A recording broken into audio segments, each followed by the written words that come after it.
the answer is B. The rhizopus. Rhizopus is not considered as a parasitic plant. Casita is one of the parasitic plants. The other plant is also parasitic. Then mistletoe is also parasitic. So rhizopus is the only one that is not parasitic plant in that group.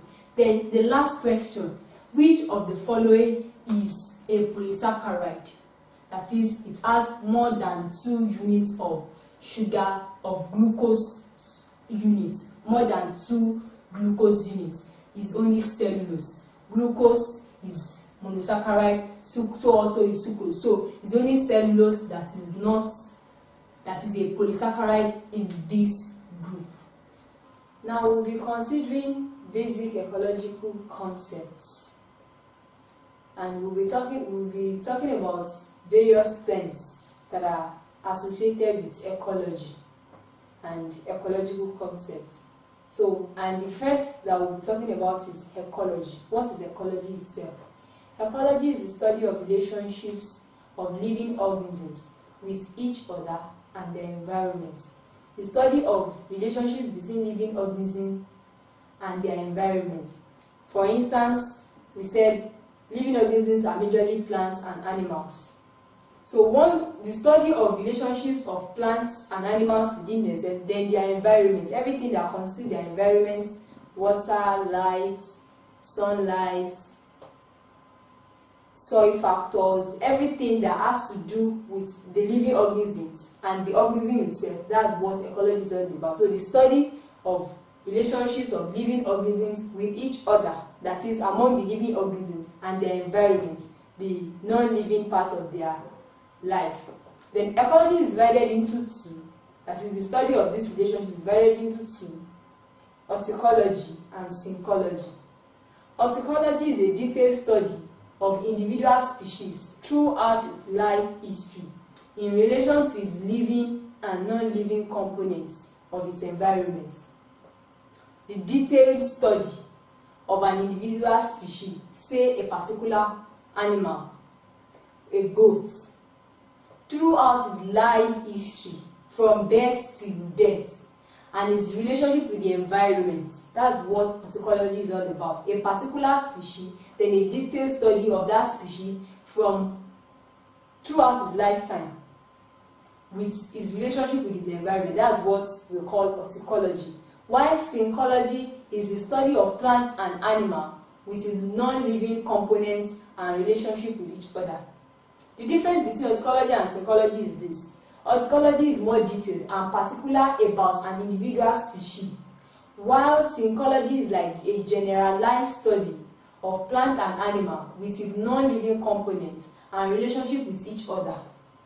It's both horticology and syncology are ecology, but horticology is more detailed and specific about an individual organism from its lifetime, throughout its lifetime, from birth to death. But syncology is just study of plants and animals with its non-living components and also the relationship with each other. That's what syncology is all about. Then another concept of ecology is ecosystem. What is ecosystem? Ecosystem is the natural environment that is made up of living and non-living components that are interacting together. The ecosystem, just a natural environment that is made up of living and non-living components that are interacting. Another term is population. Population is a group of plants or animals of the same species living together. A group of plants or animals of the same species living together. A population of goats in a place, a population of chicken, a population of water leaf. They are the same, they are the same kind, they are together, they live together in a particular place. That's what we call population. So they are the same species, they are the same organism, the same kind. That's what the species is all about. Then habitat. Habitat is a place where an organism lives, either aquatic or terrestrial. You know, we have organisms that live in water, that live in terrestrial. So the habitat of a particular organism, the house or the environment whereby an organism lives, is called its habitat. Another is ecological niche. The ecological niche is the role or status that of an organism in a community. The role that an organism plays in a community is called its ecological niche. For instance, plants in the community manufacture their food by themselves because of the presence of chlorophyll that they use and trap sunlight to in a process called photosynthesis. So they manufacture their food. We call them producers. So they produce their food themselves. They are primary producers. And we have, say, a grasshopper. Grasshopper don't produce its food. It feeds on that particular plant. So we call the grasshopper the primary consumer, consuming the plant. So the role of the plant in the community, that is its niche, in that scenario that I just made, is called the producer. That is the role. It produces food for every other organism in the community. While there are some other organisms that just consume, their own is to consume. Then we have some other organisms that decompose it. So the various roles that an organism performs in a community is called the ecological niche.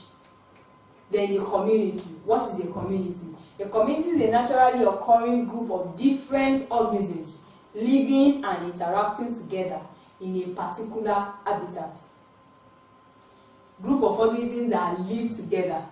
You know, community, I said, is a group of organisms of the same species. They are the same. Goats, this is a community of goats. This is a community of waterleaf. This is a community of rats. Then biome. Biome is a large collection of naturally occurring plants and animal species of the same general type in the same climatic condition. An example of a biome is a rainforest. In the rainforest, you have so many. Biome is large. It's larger than all the other terms I've been talking about. A collection of naturally occurring plants and animal species of the same general type in the same climatic condition. The climatic condition is very, very important in a biome. For instance, in a rainforest, you have a lot of rain, you have tall trees, you have green habitats.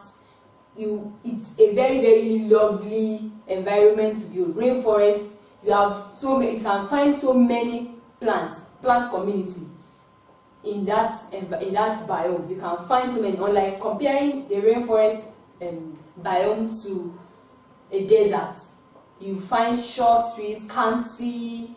There is no full canopy, unlike in the rainforest. So a large collection of naturally occurring plants and animal species of the same genera in the same climatic condition. The climate is very important. What happens? How many months does rain fall? How many months they have dry season and light? So that's very, very key in what a biome is. So, and I said an example of biome is rainforest. You have savanna, you have desert, and the like. Then another term we are considering is the biosphere. Biosphere is a part of the earth and its environment inhabited by living things. You know, we have the earth is spherical, and we have a lot of components of the earth.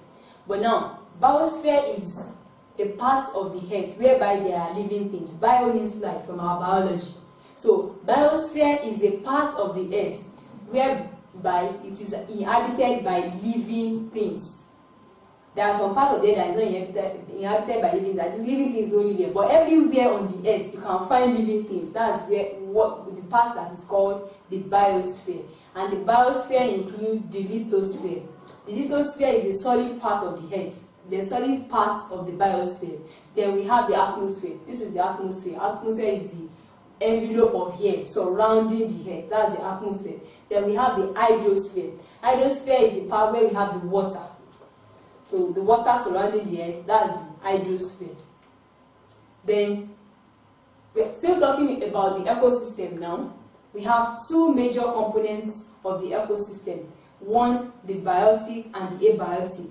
The abiotic is the non-living component of the ecosystem. That is everything about the ecosystem that is non-living. For instance, the temperature. temperature is definitely not living. The hotness or coldness of a place is a non-living component. Wind, rainfall, the amount of rainfall that falls in a particular place is non-living, so it's abiotic component of the ecosystem. Then you have the pH, that is the level of acidity of a particular environment, the speed, and the like. So those are the examples of the abiotic components of the ecosystem. Then the second one is the biotic components. Anytime you see bio, just think of life. So biotic is the living components of the environment, and it is majorly plants and animals. So the living components of the environment is plants and animals, while the abiotic components are the non-living: rainfall, wind, temperature, pH, speed, and the rest. We will be considering the effects of physical factors on distribution of organisms.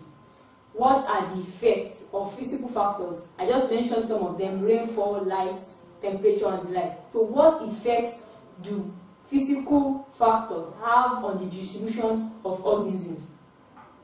The first physical factor is light. Some organisms tolerate light and others don't. And you find some organisms that are classified as day organism or night organism. That is, you find them in the day. They can adapt with light, while others, they cannot. They don't even like light. Then we have rainfall. In a situation where you have rainfall, amount of rainfall determines the kind of organism that you have in a particular place. When there is rainfall, you find green grass, you find tall trees, you find canopies. Everywhere is green because rain really assists the plants to grow. Water is very, very important for the growth of the plant. Then also temperature.